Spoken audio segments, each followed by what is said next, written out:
Hello dear learners, कैसे हैं आप सब। आई होप आप सब लोग बढ़िया होंगे। आज का जो वीडियो है वो है डायरेक्टिंग के कुछ क्वेश्चंस के साथ, यानी इंपॉर्टेंट क्वेश्चंस हैं उसको लेकर मैंने वीडियो बनाया है। एंड आई होप कि वीडियो आपको अच्छा लगेगा। अगर आप चैनल पर नए हैं, पहली बार आए हैं, तो चैनल को प्लीज़ सब्सक्राइब करें, क्योंकि टाइम टू टाइम ऐसे ही इंपॉर्टेंट क्वेश्चंस मैं लेके आते रहूँगा, चाहे अकाउंट्स हो, बिजनेस हो या फिर इकोनॉमिक्स हो। सो बात कर लेते हैं यहाँ पे फर्स्ट क्वेश्चन की। फर्स्ट क्वेश्चन है, explain any 3 points that highlights the importance of directing function of management. यानी आपको 3 पॉइंट्स जो हैं वो बताने हैं जिनसे कि हाईलाइट होता है कि डायरेक्टिंग का जो फंक्शन है क्यों इंपॉर्टेंट है मैनेजमेंट के लिए। अब ये क्वेश्चन जो है दिल्ली में आ चुका है, यानी कि 2017 में क्वेश्चन पूछा गया था। इसके आंसर्स के बारे में डिस्कस करते हैं। उससे पहले मैं एक चीज़ क्लियर करना चाहता हूँ कि ये जो क्वेश्चंस हैं ये आपको एक आइडिया देने के लिए हैं, यानी इस टाइप के क्वेश्चंस आ सकते हैं। मोस्ट एक्सपेक्टेड क्वेश्चंस में भी, क्योंकि ये टॉपिक्स वही हैं, तो इस टाइप के क्वेश्चंस आपसे पूछे जा सकते हैं डायरेक्टली भी as well as case study के फॉर्म में भी। अब बात कर लेते हैं इसके आंसर की। तो फर्स्ट पॉइंट है इंटीग्रेट्स ग्रुप एफर्ट, क्योंकि यहाँ पे 3 पॉइंट्स बताने हैं, यहाँ पे मैंने 5 पॉइंट्स रखे हैं, आप कोई भी 3 इसमें से रख सकते हैं। ग्रुप एफर्ट्स को इंटीग्रेट करती है directing. Directing integrates employees' effort in such a way that every individual effort contributes to the organizational performance. This helps in the achievement of organizational goals. तो ऑब्वियसली होता क्या है, डायरेक्टिंग जो होती है वो क्या करती है, एम्प्लॉयज़ के एफर्ट्स को आपस में जोड़ती है। इसलिए हर एक इंडिविजुअल जो भी एफर्ट देता है, यानी कि अगर आप काम कर रहे हैं एज अ टीम, आप इसको कंसिडर कर सकते हैं कि अगर क्रिकेट टीम है या फिर फुटबॉल या कोई भी स्पोर्ट्स से रिलेटेड कोई भी टीम है, कुछ भी वो कर रहे हैं, तो वहाँ पर हर एक इंडिविजुअल का जो कंट्रीब्यूशन होता है उसके थ्रू ही टीम वो मैच जीत पाती है। ठीक है, तो यहाँ पे भी सेम चीज़ है कि डायरेक्टिंग क्या करती है, उन सबके एफर्ट्स को इंटीग्रेट कर देती है, जोड़ देती है। सो ऐसे में उनके जो भी इंडिविजुअल अचीवमेंट्स होते हैं या परफॉर्मेंसेज होते हैं वो हेल्प करते हैं ऑर्गेनाइजेशन को उसके ऑब्जेक्टिव्स को अचीव करने में। सेकेंड पॉइंट की अगर हम बात करें, helps to implement changes. An organization operates in a dynamic environment. A proper system of direction helps in motivating employees to take up challenges of new situation. Directing makes organization dynamic and responsive to the new development. अब होता क्या है, directing जो होती है उसमें motivation involve होता है। सो डायरेक्शन के थ्रू या मोटिवेशन के थ्रू ऑर्गेनाइजेशन में ऐसा एनवायरनमेंट क्रिएट करा जाता है कि जो भी चेंजेस आप लाना चाहते हैं वो ईजिली वहाँ पे इम्प्लीमेंट होते हैं, इंट्रोड्यूस हो जाते हैं। वहाँ पे रेजिस्टेंस जो होता है या तो नहीं होता है या फिर वो बहुत ही कम होता है, क्योंकि हम सभी को पता है कि ऑर्गेनाइजेशन जो होती है वो ऑपरेट करती है बिजनेस एनवायरनमेंट में, और बिजनेस एनवायरनमेंट जो है बहुत ज़्यादा डायनामिक इन नेचर है। नेक्स्ट पॉइंट हमारा है third point, that is initiates action. So जो डायरेक्शन है या जो डायरेक्टिंग फंक्शन है वो ऑर्गेनाइजेशन को मोशन में लेके आता है। बाकी जितने भी फंक्शंस हैं उनमें क्या होता है, सिर्फ आप सेटिंग्स कर रहे होते हैं। जैसे फॉर एग्जांपल प्लानिंग है तो आप प्लान करते हैं, आप इम्प्लीमेंट नहीं कर रहे होते हैं, बल्कि आप सिर्फ सोचते हैं कि फ्यूचर में क्या करना है, कैसे करना है। डायरेक्टिंग जो होती है वो क्या करती है, वहाँ से जो भी प्लान्स बने थे, जो भी कोई भी फंक्शन था, वो एक्शन में आ जाता है। तो डायरेक्टिंग क्या करती है, लोगों को कम्युनिकेट करती है चीज़ें, उनको लीड करती है, उनको मोटिवेट करती है, जिससे कि वो एक्टिवेट हो जाते हैं और वो ऑर्गेनाइजेशनल ऑब्जेक्टिव्स को अचीव करने में हेल्प करते हैं। देन फोर्थ पॉइंट की अगर हम बात करें, directing attempts to get maximum out of individual. So हर एक इंडिविजुअल की जो पोटेंशियल होती है या कैपेसिटी होती है वो डिटरमाइन करना जो है डायरेक्टिंग का काम है। By using elements of direction, supervision, motivation, leadership, communication, ये इसके एलिमेंट्स हैं, ध्यान रहे आपको। तो इनको यूज़ करके आप एफिशिएंसी जो है एम्प्लॉयज़ की उसको इंक्रीज़ कर सकते हैं। अगर हम नेक्स्ट पॉइंट की बात करें, that is fifth point, brings stability and balance in the organisation. तो डायरेक्टिंग क्या करती है कि ऑर्गेनाइजेशन में कोऑपरेशन, कमिटमेंट को इंश्योर करती है, इससे स्टेबिलिटी भी आती है, और जो डिफरेंट ग्रुप्स हैं उनके बीच में क्या होता है, वहाँ पे बैलेंस क्रिएट हो जाता है, because they will start working together. Cooperation क्योंकि होगा तो कोऑर्डिनेशन भी होगा ऑब्वियसली, एंड सारे के सारे डिपार्टमेंट्स जो हैं they will be working towards achievement of organisational objectives. So ये 5 पॉइंट्स हैं जिनको कि आप यूज़ कर सकते हैं। इनमें से 3 पॉइंट्स के लिए बोला गया था यहाँ पे, तो 3 पॉइंट्स आप कोई से भी चूज़ कर लीजिए। अकॉर्डिंगली 4 पॉइंट्स के लिए भी आपको बोला जा सकता है, that depends upon the situation, और यही क्वेश्चन सेम केस स्टडी के फॉर्म में भी आपको देखने को मिल सकता है। अब अगर हम बात करें सेकंड क्वेश्चन की, तो ये क्वेश्चन आपका जो आउटसाइड दिल्ली 2019 में पूछा गया था, इसको मैंने थोड़ा सा मॉडिफाई कर दिया अकॉर्डिंगली, क्योंकि वहाँ पर ये 1 मार्क्स में पूछा गया था। एंड यहाँ पर मैंने इसको मॉडिफाई करके करा है, state any 3 characteristics of directing. मैंने इसको ज़्यादा एक्सप्लेन नहीं किया है, बट ये 3 मार्क्स के हिसाब से सफिशिएंट नहीं है। इनकेस अगर लिखने के लिए आता है 3 मार्क्स में ऐसा क्वेश्चन, तो आपको उसको थोड़ा एक्सपेंड करना पड़ेगा, एक्सप्लेन करना पड़ेगा। मैंने यहाँ सिर्फ इनके पॉइंट्स लिखे हैं जिनको कि मैं आपको एक्सप्लेन करके बता रहा हूँ। रेस्ट डिटेल्ड फॉर्म में अगर आपको जानना है तो आप वीडियोस देख सकते हैं, लिंक ऑलरेडी डिस्क्रिप्शन में आपको मिल जाएगा। तो यहाँ पे जो 3 कैरेक्टरिस्टिक्स हैं उसमें फर्स्ट है डायरेक्टिंग इज़ कंटिन्यूस प्रोसेस। तो ऑब्वियसली डायरेक्टिंग जो है कंटिन्यूस है, ये सारे फंक्शंस में हमने देखा है। लगभग सिमिलैरिटी सभी में वही है, लिखने का जो तरीका है वो भी सेम होगा। अब डायरेक्टिंग कंटिन्यूस कैसे है भाई? डायरेक्शन का मतलब है that you are giving some sort of instruction to someone कि उसको ऐसे काम करना है, वैसे काम करना है, ताकि स्मूथ फ्लो जो है वो बना रहे और ऑर्गेनाइजेशन जो अपने ऑब्जेक्टिव्स को अचीव कर पाए। कंटिन्यूस प्रोसेस डायरेक्टिंग भी है, बिकॉज डायरेक्टिंग में कंटिन्यूसली आप डायरेक्शन देते रहोगे लोगों को। ऐसा नहीं कि आपने एक बार किसी को डायरेक्ट कर दिया और ऑर्गेनाइजेशन जो है वो बिल्कुल ऑटो पायलट मोड पे आ जाएगी और सब कुछ अपने आप चलने लगेगा। आपको कंटिन्यूसली लोगों को डायरेक्शन जो है वो देना पड़ेगा। Second point, directing flows from top to bottom. Directing हमेशा टॉप से बॉटम को होती है। टॉप से बॉटम क्यों? क्योंकि सुपीरियर जो होता है वो सबॉर्डिनेट को गाइड करेगा कि उसे क्या करना है, वही डायरेक्शन इशू करेगा। कभी भी सबॉर्डिनेट सुपीरियर को डायरेक्शंस नहीं दे सकता, इसीलिए हमेशा फ्लो करती है from top to bottom. Third point जो है that is directing takes place at every level of management. तो again the thing is that कि कोई भी लेवल हो, टॉप हो, मिडिल हो, बॉटम हो, हर जगह इंस्ट्रक्शन पास ऑन होते हैं, हर जगह कम्युनिकेशन होता है, ठीक है, हर जगह सुपरविजन होता है। सो यहाँ पर जो कॉन्सेप्ट है वो सिंपल सा है कि डायरेक्टिंग जो है हर एक प्लेस पर होगी, it is all pervasive. Okay, हमारा नेक्स्ट क्वेश्चन जो है that is question number 3, directing is execution function of management explain. कि जो डायरेक्टिंग है वो एग्जीक्यूशन फंक्शन है, ये आपको बताना है। अब यहाँ पर एग्जीक्यूशन फंक्शन क्यों है डायरेक्टिंग, तो मैंने यहाँ पे कुछ पॉइंट्स रखे हैं। सो फर्स्ट पॉइंट है directing sets an organisation into motion while other functions prepare a setting for action. So directing एक ऐसा फंक्शन है मैनेजमेंट का जो क्या करता है, ऑर्गेनाइजेशन को मोशन में लेके आता है, जहाँ से सारी चीज़ें एग्जीक्यूट होना शुरू होती हैं, क्योंकि आप लोगों को इंस्ट्रक्शंस देना स्टार्ट करते हो। उससे पहले जो भी फंक्शंस हैं दे आर लाइक कि सिर्फ सेटिंग यानी प्रिपरेशन करनी है हमें कि इस टाइप से वर्क होगा या चीज़ें अरेंज करना। But the thing is that कि डायरेक्टिंग से ही चीज़ें जो है वो एक्शन में आना स्टार्ट होती हैं, इसलिए उसे एग्जीक्यूशन फंक्शन बोला जाता है। Second point, other managerial functions are initiated and activated through directing. तो जितने भी फंक्शंस हैं वो सब के सब स्टार्ट होते हैं या एक्टिवेट होते हैं डायरेक्टिंग के through. Third point, this function helps management to supervise, communicate, lead and motivate people to achieve organisational objective. ये जो फंक्शन है मैनेजमेंट का, ये लोगों को हेल्प करता है सुपरवाइज करने में, कम्युनिकेट करने में, लीड करने में, मोटिवेट करने में, जिसके थ्रू अल्टीमेटली ऑर्गेनाइजेशनल ऑब्जेक्टिव्स जो अचीव करे जा सकते हैं। अब ये सुपरविजन, कम्युनिकेशन या लीडरशिप क्या है, इसके लिए अगर आप चाहें तो डिटेल्ड वीडियो देख सकते हैं, जो कि जिसका लिंक आपको डिस्क्रिप्शन में जो है वो मिल जाएगा। नेक्स्ट हमारा क्वेश्चन नंबर 4। क्वेश्चन नंबर 4 में है कि Kamal is working as a gang boss in assembly unit of Sokiya limited, a laptop manufacturing company. तो एक लैपटॉप मैन्युफैक्चरिंग कंपनी है। He supervises the work of 10 trained workers who perform various activities related to assembly. तो यहाँ पे वो supervise कर रहे हैं 10 लोगों को, ट्रेंड वर्कर्स हैं जो सारी की सारी एक्टिविटीज़ जो हैं वो परफॉर्म करते हैं असेंबली में ऑफ लैपटॉप, यानी लैपटॉप को असेंबल करने में।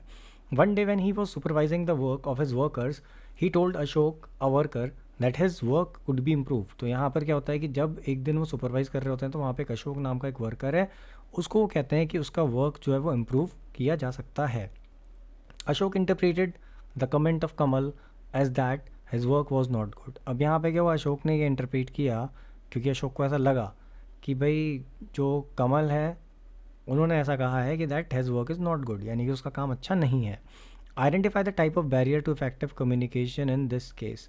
सो यहाँ पर आपको बताना है कि कौन सा बैरियर है ये जो कि कम्युनिकेशन को रोक रहा है। इसके बारे में ऑलरेडी वीडियो तो आप देख सकते हैं, इफेक्टिव बैरियर्स टू कम्युनिकेशन। ये आउटसाइड दिल्ली में 2019 में पूछा गया था। सो यहाँ पर जो बैरियर है वो है आपका सिमेंटिक बैरियर या फिर अनक्लैरिफाइड एजम्पशन आप कह सकते हैं उसके पार्ट को। तो इसका मतलब होता है कि प्री मैच्योर इवैल्यूएशन होता है। प्री मैच्योर इवैल्यूएशन का मतलब कि कई बार क्या होता है, हम पहले से ही एक माइंडसेट बना के बैठे होते हैं कि हाँ ऐसा ही होगा।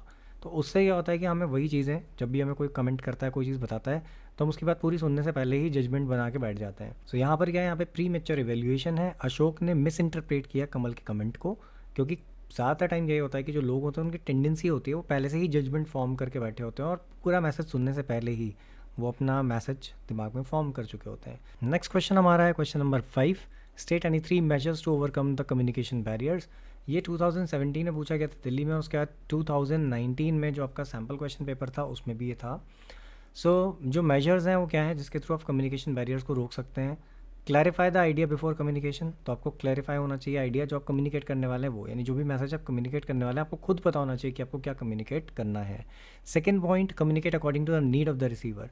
रिसीवर की जो नीड है उसके अकॉर्डिंगली आपको मैसेज जो है कम्युनिकेट करना है। आपको देखना पड़ेगा कि आप किस एरिया में जा रहे हैं, किस टाइप के पर्सन से बात कर रहे हैं, तो उसके अकॉर्डिंगली आपको मैसेज को फ्रेम करना पड़ेगा। कंसल्ट अदर बिफोर कम्युनिकेटिंग, दूसरों को कंसल्ट करना चाहिए कम्युनिकेशन करने से पहले, अदरवाइज प्रॉब्लम कहीं ना कहीं क्रिएट होगी। Then consider meaning of message into other languages. Message जो है उसके मीनिंग को आपको कंसिडर करना है दूसरी लैंग्वेजेस में भी। ऐसा नहीं कि आपने एक लैंग्वेज को लिया, आपने वहाँ पे मैसेज फॉर्म किया, लेटर ऑन आपको पता चलता है कि भाई वो मीनिंग जो है उस मैसेज का वो तो किसी और लैंग्वेज में कुछ और है। तो ये भी चीज़ आपको यहाँ पे देखनी पड़ेगी। Convey things of help and value to listener. तो जो भी लिसनर है, जिसको भी आप टारगेट कर रहे हो, जिसको किसके साथ आपको कम्युनिकेट करना है, उसको ध्यान में रखते हुए ही आप मैसेज को फ्रेम करें ताकि वो उसके लिए हेल्पफुल भी और कुछ वैल्यू कम्युनिकेट करे उस पर्सन को। Ensure proper feedback. अब कम्युनिकेशन की जो प्रोसेस होती है वो तब कंप्लीट होती है जब फीडबैक मिलता है, तो आपको ये भी इंश्योर करना है कि आपके पास प्रॉपर फीडबैक आ जाए। Communicate for present as well as for future. तो आपको कम्युनिकेशन जब भी आप कर रहे हैं तो ध्यान में रख के करें कि आपको प्रेजेंट को भी लेके चलना है और फ्यूचर को भी देख के कम्युनिकेट करना है। 8th पॉइंट कहता है फॉलो अप कम्युनिकेशन। तो फॉलो अप कम्युनिकेशन बहुत इंपॉर्टेंट होता है क्योंकि आपने कम्युनिकेट कर दिया तो उसके बाद आपको फॉलो अप भी करना पड़ता है। नहीं, आपको बार बार फीडबैक चाहिए, या फिर आपको अगर ये इंश्योर करना है कि प्रॉपर मैसेज वहाँ पहुँचा या नहीं पहुँचा, तो आपको छोटे छोटे फॉलोअप कम्युनिकेशंस जो है वो करने पड़ेंगे। नेक्स्ट पॉइंट है आपका बी अ गुड लिसनर। तो ये भी एक क्वालिटी है बैरियर्स को रोकने की, यानी जो इफेक्टिव प्रोसेस है कम्युनिकेशन की उसको इंश्योर करना। तो उसके लिए आपको एक अच्छा लिसनर भी बनना पड़ेगा। आपको ऐसा नहीं कि आप सिर्फ कम्युनिकेट करते आ रहे हैं, आप सिर्फ बोल रहे हैं, आपको बल्कि सुनना भी पड़ेगा। आपको देखना पड़ेगा कि सामने वाला आपके साथ का कम्युनिकेट करना चाहता है। 10th point, while communicating focus on the tone. साथ ही साथ जब आप कम्युनिकेट कर रहे हैं तो आपकी टोन बहुत ही ज़्यादा मैटर करती है। आप किस तरीके से एक्शंस जो आपके होते हैं वो भी बहुत इंपॉर्टेंट होते हैं, क्योंकि अगर आप एक्शन किसी और वे में कर रहे हैं, कम्युनिकेट किसी और वे में कर रहे हैं, तो again it is going to create a problem. इस पर अगर आपको डिटेल्ड वीडियो देखना है तो चैनल के डिस्क्रिप्शन, मतलब इस वीडियो के डिस्क्रिप्शन में आपको मिल जाएगा। अदरवाइज चैनल में भी अगर आप बिजनेस स्टडीज़ 12th की प्लेलिस्ट में जाएंगे तो वहाँ पर भी आपको वीडियो जो है वो मिल जाएगा। नेक्स्ट है हमारा क्वेश्चन नंबर 6। सो जो क्वेश्चन नंबर 6 है ये 2019 में दिल्ली में पूछा गया था। सो ये क्वेश्चन है, state job enrichment and employee participation as non financial incentives, how do they motivate employees. तो आपको बताना है कि ये जो जॉब इनरिचमेंट है और जो एम्प्लॉय पार्टिसिपेशन है ये नॉन फाइनेंशियल इंसेंटिव्स हैं और ये कैसे हेल्प करते हैं एम्प्लॉय को मोटिवेट करने में। तो सबसे पहले हम जॉब इनरिचमेंट की बात कर लेते हैं कि जॉब इनरिचमेंट का मीनिंग क्या है।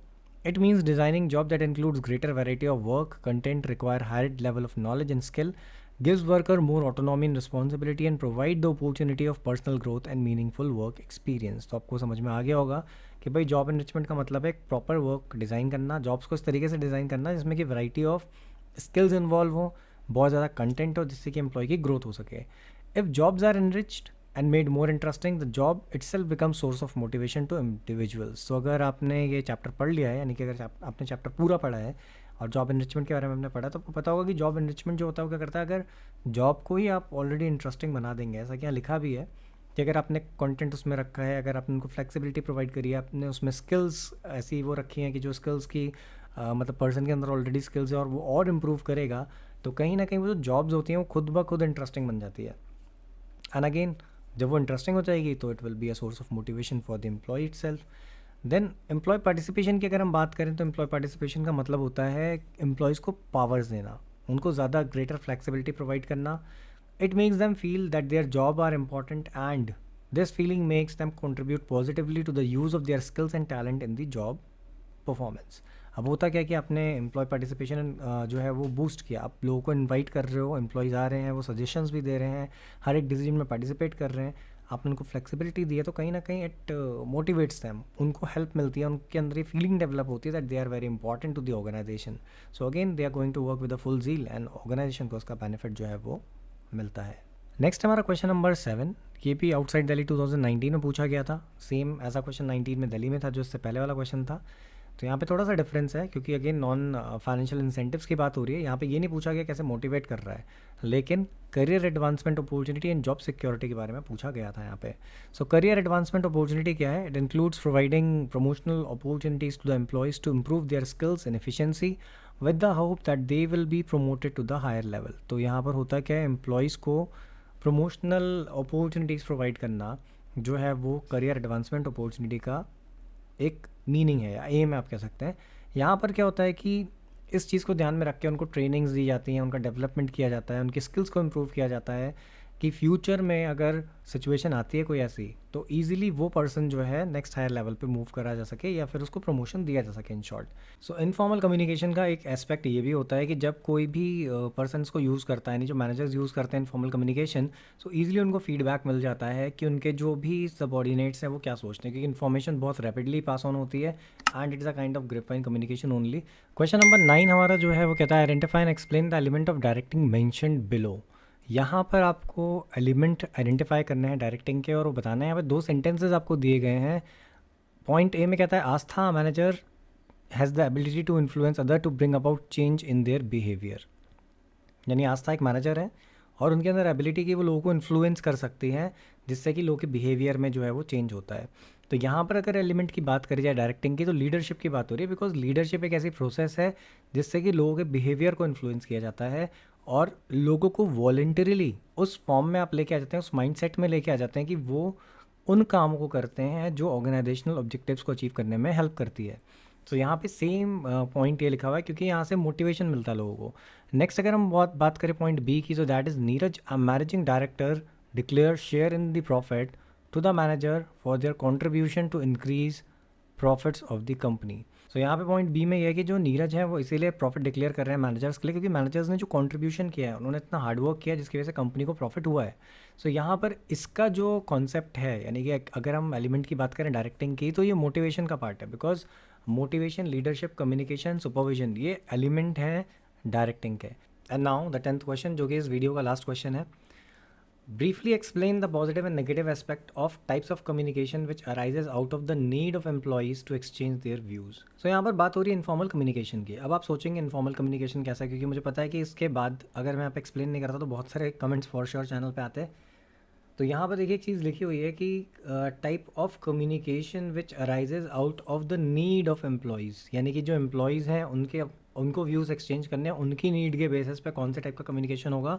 ऑब्वियसली वो इनफॉर्मल कम्युनिकेशन होगा, क्योंकि जो फॉर्मल कम्युनिकेशन होता है वो ऑर्गेनाइजेशनल नीड्स के बेसिस पे होता है। तो इनफॉर्मल कम्युनिकेशन के पॉजिटिव एस्पेक्ट क्या है, वो ये है। फर्स्ट है कि the sometimes grapevine channel may be helpful as they carry information rapidly and therefore may be useful to the manager at times. तो कई बार क्या होता है, इन्फॉर्मेशन बहुत जल्दी पास ऑन करनी है। जैसे स्कूल ही है, स्कूल में कुछ मैसेजेस होते हैं जो ऑफिशियली आते हैं, आपके ग्रुप में आएंगे, या आप कह सकते हैं कि स्कूल के थ्रू, यानी कि स्कूल की तरफ से आपको कई बार टेक्स्ट मैसेजेस भी आते हैं जो रजिस्टर्ड, आप कह सकते हैं बल्क एसएमएस सर्विस होती है वहाँ से। और कई बार क्या होता है, कुछ इन्फॉर्मेशन होती है जो टीचर्स आपको डायरेक्टली दे देते हैं। तो वो जो डायरेक्टली आपको इन्फॉर्मेशन मिल रही है वो कहीं ना कहीं इन्फॉर्मल कम्युनिकेशन का पार्ट है। जैसे फॉर एग्जांपल टीचर ने अपने कोचिंग में एक बच्चे को कोई इन्फॉर्मेशन दे दी कि मैं ये प्रोजेक्ट देने वाला हूँ या मैं नेक्स्ट वीक कॉपी चेक करने वाला हूँ। अब ऑफिशियल इन्फॉर्मेशन आपके पास अभी तक नहीं आई थी, लेकिन वो बच्चा जो वहाँ टीचर के पास जा रहा है कोचिंग में, उसने आपको आके इन्फॉर्मेशन दे दी कि भाई सर या मैम ऐसा बोल रहे थे कि नेक्स्ट वीक कॉपी चेक होने वाली है। तो इन्फॉर्मेशन रैपिडली पूरी क्लास में जाएगी और जिनका काम इनकम्प्लीट है वो क्या करेंगे, फटाफट कंप्लीट करेंगे। सो कहीं ना कहीं जो इन्फॉर्मेशन है उसका मूवमेंट जो है अगर फास्टर पेस पे चाहिए तो इनफॉर्मल कम्युनिकेशन का यूज़ मैनेजर्स भी करते हैं। सेकंड पॉइंट कहता है informal channels are used by managers to transmit information so as to know the reaction of his or her subordinate. तो हमने अभी पहले भी डिस्कस किया था। यहाँ से एक चीज़ और होती है कि जब इनफॉर्मल कम्युनिकेशन यूज़ किया जाता है तो मैनेजर को ईजिली रिएक्शंस भी पता चल जाते हैं अपने सबऑर्डिनेट्स के, जो कि नॉर्मली फॉर्मल कम्युनिकेशन में नहीं पता चलते। अब इसके नेगेटिव एस्पेक्ट की अगर हम बात करें तो नेगेटिव एस्पेक्ट क्या है कम्युनिकेशन का। फर्स्ट पॉइंट कहता है द ग्रेपवाइन या फिर इनफॉर्मल कम्युनिकेशन समटाइम्स गेट डिस्ट्रॉटेड। तो इनफॉर्मल कम्युनिकेशन क्योंकि ज़्यादातर जो होता है वो वर्बल होता है, ओरल होता है, सो ऐसे में कहीं ना कहीं डिस्ट्रॉट होने के चांसेस बहुत ज़्यादा होते हैं। इन्फॉर्मेशन जो है वो क्या होती है, स्कैटर हो जाती है। सेकेंड पॉइंट की अगर हम बात करें, it is very difficult to detect the source of such communication. इसके केस में जो कम्युनिकेशन का सोर्स है उसको डिटेक्ट करना बहुत मुश्किल हो जाता है, इसलिए इसको ग्रेपवाइन कम्युनिकेशन कहते हैं। क्योंकि ग्रेपवाइन में क्या होता है, आपने अंगूर की बेल जो है वो देखी होगी, उसकी जो रूट्स हैं या उसका जो एंड पॉइंट होता है वो आपको फाइनली नहीं मिलता। अब आप सोच रहे होंगे रूट्स, तो भाई रूट्स तो स्टार्ट हुई, लेकिन ये जो उसकी ब्रांचेस निकल जाती हैं अलग अलग अलग अलग, तो इतनी ज़्यादा उलझी हुई होती हैं कि आप उसमें ढूंढ ही नहीं सकते कि इसका एंडिंग पॉइंट कौन सा, स्टार्टिंग पॉइंट कौन सा है। That is why it is called grapevine communication.